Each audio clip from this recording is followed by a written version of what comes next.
வணக்கம். ஜோதிடத்துல ராசியும் லக்னமும் ஒருத்தரோட வாழ்க்கையை தீர்மானிக்கிற ரொம்ப முக்கியமான விஷயங்கள்னு சொல்லலாம். ஒரு ஜாதகத்துல லக்னம்ங்கிறது நம்மளோட உயிரையும், ராசிங்கிறது உடலையும் குறிக்கும். ஆமாங்க. நம்ம பிறக்கிறப்ப கிழக்கு திசையில எந்த ராசி தெரியுதோ அதுதான் நம்மளோட லக்னம். இது 2 மணி நேரத்துக்கு ஒரு தடவை மாறும். அதனால ஒரு நாளைக்கு 12 லக்னங்கள் மாறி மாறி வரும். அதனால தான் லக்னம் ரொம்ப துல்லியமான தகவல்களை கொடுக்குன்னு சொல்றாங்க. சரியா சொன்னீங்க. லக்னம் ஒருத்தரோட குணாதிசயங்கள், உடல் அமைப்பு, மனசு எப்படி இருக்கும், அவரோட செயல்பாடுகள், ஆயுசு, எதிர்காலம்னு எல்லாத்தையும் சொல்லும். ராசிங்கிறது நம்ம பிறக்கிறப்ப சந்திரன் எந்த ராசியில இருக்காரோ அதுதான் நம்ம ராசி. சந்திரன் ஒரு ராசியில 2.25 நாள் இருப்பாரு. அதனால ஒரே ராசியில நிறைய பேர் பிறந்திருக்கலாம். சந்திரன் மனசுக்கு அதிபதின்னு சொல்றதால ராசி நம்மளோட மனநிலை, எண்ணங்கள், உணர்வுகளை பத்தி சொல்லும். தினமும் பார்க்குற ராசி பலன் கூட இந்த சந்திர ராசியை வச்சு தான் சொல்லுவாங்க. ஜோதிட ரீதியா பார்த்தா லக்னம் தான் ஒருத்தரோட முழு வாழ்க்கையும் தீர்மானிக்கிற முக்கிய காரணி. ஆமாங்க, நம்மளோட ஆளுமை, சிந்தனை, செய்யற வேலைகள், அதிர்ஷ்டம்னு எல்லாத்துலயும் லக்னம் தான் முக்கிய பங்கு வகிக்கும். ராசி அதுக்கு துணையா செயல்படும். ஒருத்தருக்கு லக்னமும் ராசியும் ரெண்டும் நல்லா இருந்தா அவரோட வாழ்க்கை நல்ல முன்னேற்றமா இருக்கும். மேலும் லக்னம் மற்றும் ராசிக்கு அதிபதியான கிரகங்கள் ஜாதகத்துல எப்படி இருக்குங்கிறதையும் பார்க்கணும்.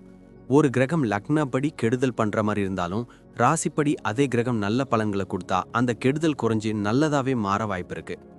அதனாலதான் ஒரு ஜாதகத்தோட பலனை முழுமையாவும் துல்லியமாவும் தெரிஞ்சுக்க லக்னம் மற்றும் ராசி ரெண்டையும் சேர்த்து பார்க்கணும்.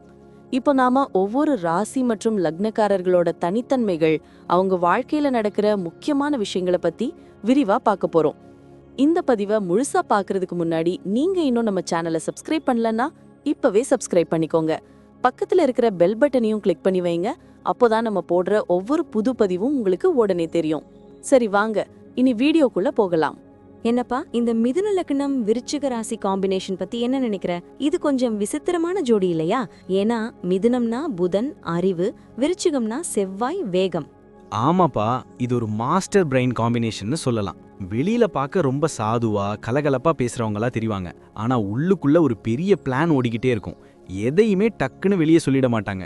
ஆமா, இவங்க கிட்ட ஒரு காந்த சக்தி இருக்குன்னு சொல்வாங்களே, அது நிஜமா? நிஜம்தான். இவங்க கண்ணுலயே ஒரு ஈர்ப்பு இருக்கும்.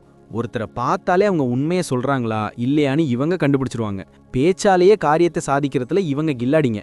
ஆனா மனசுக்குள்ள ஒரு சின்ன குழப்பம் எப்பவும் இருக்கும். ஆனா அதை வெளியே காட்டிக்க மாட்டாங்க. ஃபேமிலி லைஃப்ல இவங்க எப்படி இருப்பாங்க? கொஞ்சம் சுதந்திரமா இருக்கணும்னு நினைப்பாங்களோ? கண்டிப்பா. இவங்களுக்கு பிரைவசி ரொம்ப முக்கியம். வீட்டில் எல்லார் கூடவும் நல்லா இருப்பாங்க. குறிப்பா அம்மா அப்பா மேல ரொம்ப மரியாதை வச்சிருப்பாங்க. ஆனா சில விஷயங்களை சொல்லாம ரகசியமா வச்சுக்கிறது இவங்க இயல்பு. இதனாலேயே சில நேரம் கணவன் மனைவிக்குள்ள சின்ன சின்ன சண்டைகள் வரலாம். ஆனா குடும்பத்துக்கு ஒரு கஷ்டம்னா இவங்க தான் முன்னாடி வந்து நிப்பாங்க. பிசினஸ் இல்லனா வேலையில இவங்க எப்படி? புத்திசாலித்தனம் அதிகமா இருக்குமே. அதுல இவங்களை அடிச்சிக்க முடியாது. கம்யூனிகேஷன், கமிஷன் பிஸ்னஸ் இல்லனா இந்த ஐடி, போலீஸ், இன்வெஸ்டிகேஷன் மாதிரி ஃபீல்டில் இவங்க தான் டாப்ல இருப்பாங்க.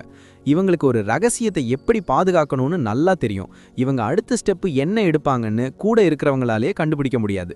பண விஷயத்துல எப்படி? மிதுனம்னா கொஞ்சம் செலவு பண்ணுவாங்களே. ஆமா, இவங்களுக்கு புது புது டெக்னாலஜி மேல ஒரு கண்ணு இருக்கும். லேட்டஸ்ட் மொபைல், கேஜெட்ஸ் வாங்குறதுல இவங்களுக்கு அலாதி பிரியம். ஆடம்பரமா வாழணும்னு நினைப்பாங்க.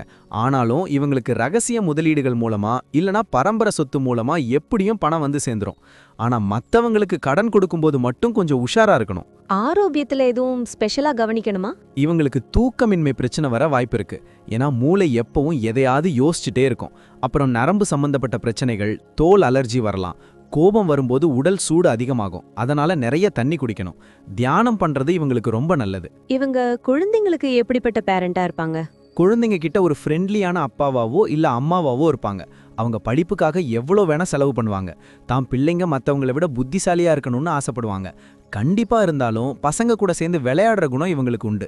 டிராவல் பண்றது இவங்களுக்கு பிடிக்குமா? ரொம்ப பிடிக்கும். இவங்க ஊர் சுத்துறதுல ஆர்வம் அதிகம். ஆனா ஜாலியா போறதை விட போற இடத்துல ஏதாவது புதுசா கத்துக்கணும்னு நினைப்பாங்க. மலைப்பகுதிகளுக்கு போறது இவங்களுக்கு ரொம்ப பிடிக்கும். ஆன்மீக பயணங்களும் இவங்களுக்கு மன அமைதியை தரும். அப்போ மொத்தத்துல இவங்க ஒரு சைலண்ட் அச்சீவர்னு சொல்லு. சரியா சொன்ன. அந்த முன்கோபத்தை மட்டும் கொஞ்சம் குறைச்சிக்கிட்டா இவங்களை யாராலையும் வீழ்த்த முடியாது. இவங்களோட பிளான் எப்பவும் வேற லெவல்ல இருக்கும். வாழ்க்கையில எத்தனை அடி விழுந்தாலும் ஒரு விளையாட்டு மாதிரி அதை சமாளிச்சு ஜெயிச்சு வந்துட்டே இருப்பாங்க. இவங்க ஒரு அபூர்வமான காம்பினேஷன் தான். நன்றி. நான் இப்போ சொன்ன விஷயங்கள் எல்லாம் பொதுவான பலன்கள் மட்டும்தான். உங்களுடைய சுய ஜாதகத்தை பொறுத்து சில விஷயங்கள் மாறுபட வாய்ப்பிருக்கு. ஆனாலும் நான் சொன்ன பெரும்பாலான விஷயங்கள் உங்க வாழ்க்கையில நடக்கும்னு நம்புறேன்.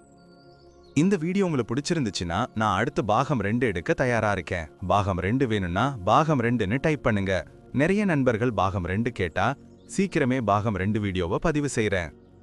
இந்த வீடியோ உங்களுக்கு பிடிச்சிருந்தா லைக் பண்ணுங்க, ஷேர் பண்ணுங்க, நம்ம சேனலை சப்ஸ்கிரைப் பண்ணுங்க, பக்கத்துல இருக்கிற ஆல் பட்டனை கிளிக் பண்ணி வச்சுக்கோங்க. அப்போதான் நாங்க போடுற வீடியோக்கள் உங்களுக்கு உடனுக்குடன் நோட்டிஃபிகேஷனா வரும். உங்களுடைய எதிர்கால வெற்றிக்கு என்னுடைய வாழ்த்துக்கள். நன்றி. வாழ்க வளமுடன்.